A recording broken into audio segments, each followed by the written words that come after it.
આમ આંગળીના વેઢે ગણો ને તો જો 10,000 CCE, 9,000 કંડક્ટર ને ડ્રાઈવર એટલે 10 ને 19 તો થઈ ગયા.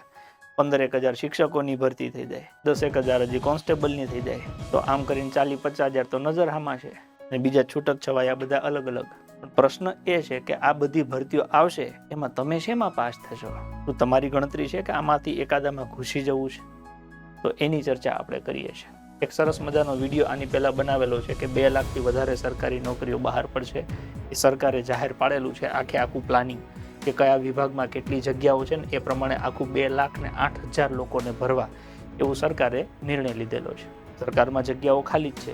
લગભગ 8 લાખ કોન્ટ્રાક્ટ કર્મચારી છે. મતલબ કે જ્યાં સરકારી કર્મચારીની જરૂર છે ત્યાં કોન્ટ્રાક્ટ ઉપર માણસો છે. સરકારે ધીમે ધીમે એ પગલું ભરવાનું નક્કી કર્યું છે કે કોન્ટ્રાક્ટ કર્મચારીઓની જગ્યાએ કાયમી ભરતી કરી અને કાયમી કર્મચારીઓ રાખવા, જેથી કરીને ધીમે ધીમે કોન્ટ્રાક્ટ પ્રથા છે એ આખી બંધ થઈ જાય. તો 8 લાખ લોકોને નોકરી મળી શકે એવડી મોટી વ્યવસ્થા છે.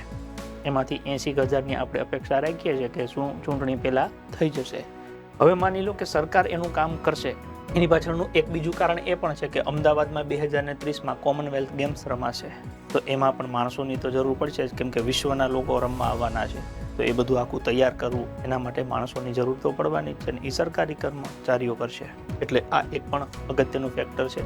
ખાસ કરીને પોલીસની ભરતી આવે, મોટી ભરતી આવે એની માટેનું એક આ કારણ છે, કેમ કે એના પછી તરત ઓલિમ્પિકની પણ તૈયારી ગુજરાત કરી રહ્યું છે.